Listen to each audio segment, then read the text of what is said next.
Classical conditioning in life, more examples. As I said, we can create happy associations. For a child in a place with food and people he loves, for a child on the left side, you can see a child in a barber shop. बच्चे बाल कटवाते हुए आमतौर पे रोते हैं, तो कुछ तो सैलून्स ने भी ये कोशिश की है कि वही बच्चा जो वहाँ शौक से नहीं आता था, अब उसके अंदर उन्होंने फ्रेंडली कोई टॉय, कोई टॉफ़ी, कोई प्यारा सा म्यूज़िक, कोई उसके साथ बातें, तो उसकी वो दोस्ती हो गई, अब वो खुशी से बाल कटवा लेता है. राइट हैंड पे ये पानी का एक्सपीरियंस है, इससे इस बच्चे ने कोई डर शो नहीं किया. एक में क्योंकि उसका बाप उसके साथ है और पानी के अंदर उसे प्यार, कंफर्ट वो मिल रही है, और एक में जब वो अकेले खेल रहा है तो उसके टॉयज उसके साथ हैं. तो हम हैप्पी एसोसिएशंस डेवलप कर सकते हैं. A child who is afraid of balloons, ये बच्चा बैलून से डरता है. क्यों डरता है? क्योंकि किसी बर्थडे पार्टी में एक दफ़ा बैलून फटा और उसके साथ वो जो एक ठा की आवाज़ आई, वो बैलून देख कर ही किसी पार्टी में या स्कूल के किसी बर्थडे पे दूर भागता है और कहता है नो बैलून्स, नो बैलून्स. अब उसकी शक्ल से ही पता चल रहा है उसने दूसरी तरफ मुंह किया हुआ है, और वो बजाय खेलने के बाकी बच्चों के, उसको डर है कि ये बाकी बच्चे अगर बैलून से खेलेंगे तो ये फिर फटेगा. So this can be changed but gradually, यानी फियर इतनी जल्दी डेवलप होता है. कोई भी जो हाइट से डरता हो वो इस खास इमारत में खड़ा नहीं हो सकता. ये दूसरे मुल्क के एक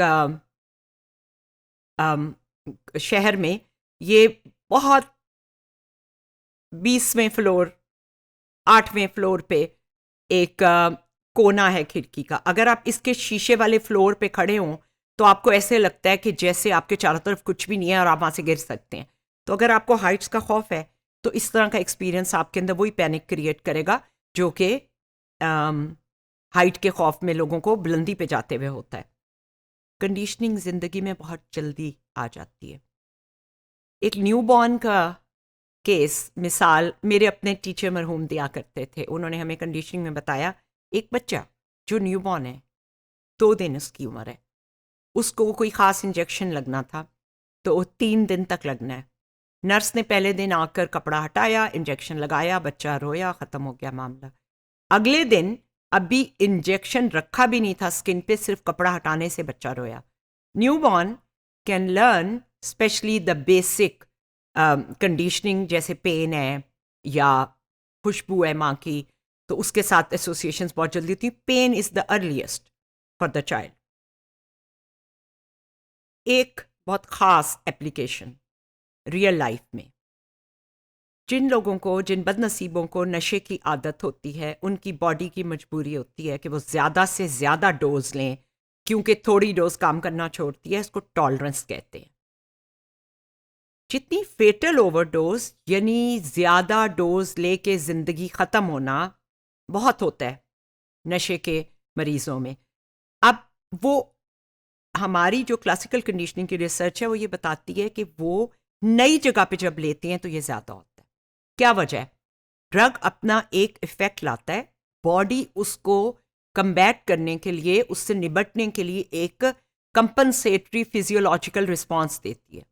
अब वो जो उसकी रिस्पॉन्स है कंपनसेटरी, वो एसोसिएट ड्रग के साथ होती है, लेकिन क्योंकि ड्रग एक ख़ास कमरे, एक ख़ास जगह में ली जा रही है, जो कि आमतौर पे ऐसे ही होता है, तो वो जो उसकी कंडीशनिंग उस जगह से हो जाती है. जब नई जगह में ओवरडोज, क्योंकि उनको तो अब ज़्यादा डोज की ज़रूरत है, जब वो नई जगह में यही अपनी डोज बढ़ाते हैं तो अक्सर फेटल होता है, यानी ज़िंदगी हार जाते हैं.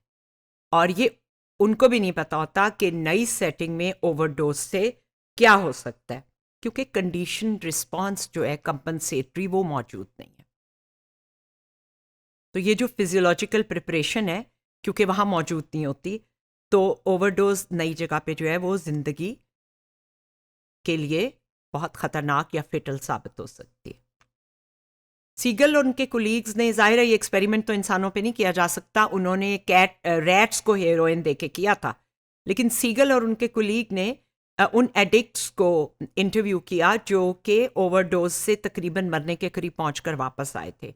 तो 7 लोग उन 10 केसेस में से ऐसे थे जिन्होंने ये शूटिंग अप या डोज जो है वो अनफेमिलियर सेटिंग में की थी, ऐसी जगह में की थी जहाँ वो पहले नहीं ड्रग लेते थे। तो ये नेचुरल एक्सपेरिमेंट जो है कोई एक कंक्लूसिव एविडेंस तो नहीं देता, लेकिन इससे हमें ये ज़रूर पता चलता है कि अगर आपकी किसी ड्रग के लिए टॉलरेंस हो गई है तो वो वहाँ पे तो वो डोज है और नई जगह पे वो ओवरडोज है।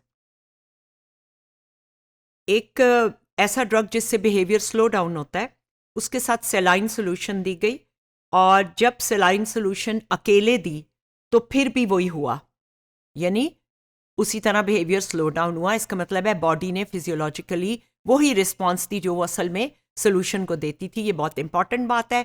इसके ज़रिए आप दवाई दिए बगैर किसी भी चीज़ की जो इतने साइड इफ़ेक्ट्स वाली ना हो, उसको दवाई के साथ दे दे के उससे वही रिज़ल्ट हासिल कर सकते हैं बॉडी का जो कि दवाई से होता है। ये प्लेसिबो कहलाता है और अक्सर यूज़ किया जाता है।